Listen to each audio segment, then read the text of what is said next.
This saga occurs in a lone frontier outpost along Hadrian's Wall, far away from the seat of power and somewhat abandoned to its own devices. The resources at its disposal are few, reinforcements are practically non-existent, and the defenders can count only on their courage and their wits to try to push back the tide of Picts that crash back every year. Annual raids by the Picts are nothing new in this part of Britain.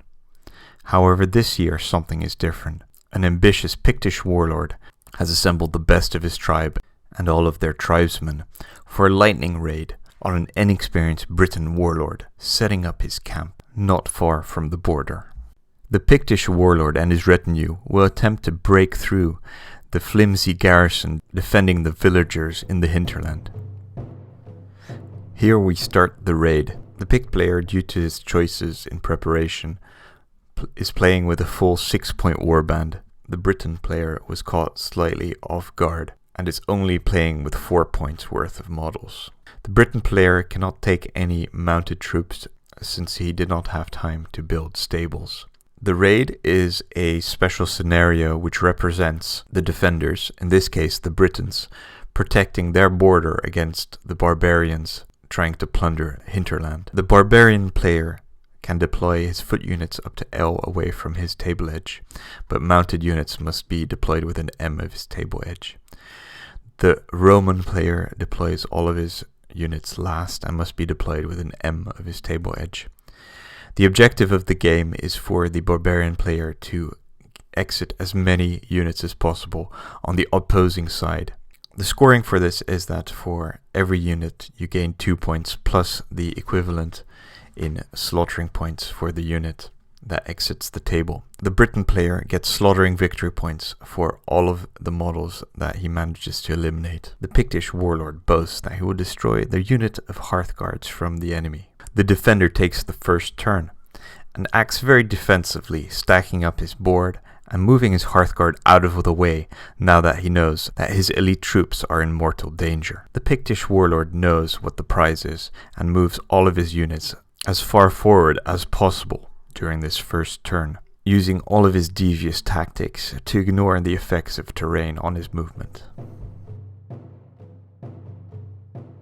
Creating a diversion on the flanks, the Pictish levy bowmen loose arrows upon the Briton Hearthguard.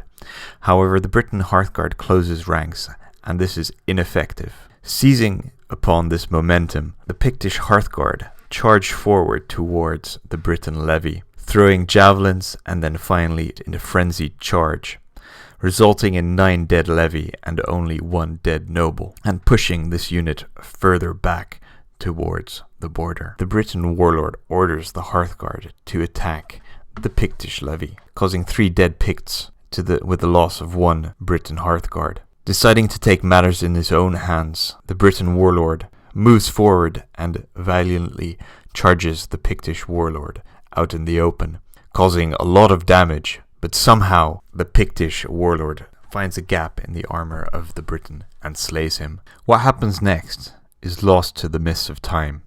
However, seeing the Briton warlord fall, a unit of Pictish nobles advance towards the warriors and taunt them with a volley of javelins. The Briton warriors decide to avenge the death of their warlord by completely obliterating the mocking nobles. On the other flank, the Briton Hearthguard stay focused and furthermore push back the Pictish levy back into the woods from which they came.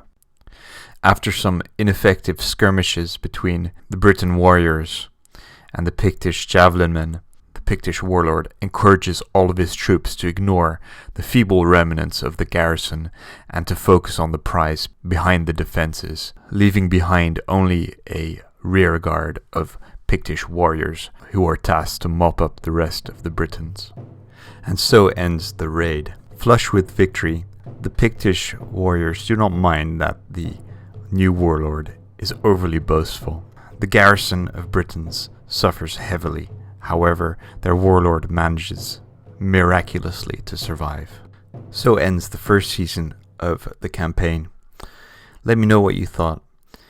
This campaign is in the Aetius and Arthur book, and I've been meaning to try it for a very long time. However, real life has always gotten in the way. I've managed to get together with my old gaming buddy Gary to put this together. I hope you found it interesting. We'll be continuing with this campaign in the second season shortly. Thanks a lot, and talk to you soon.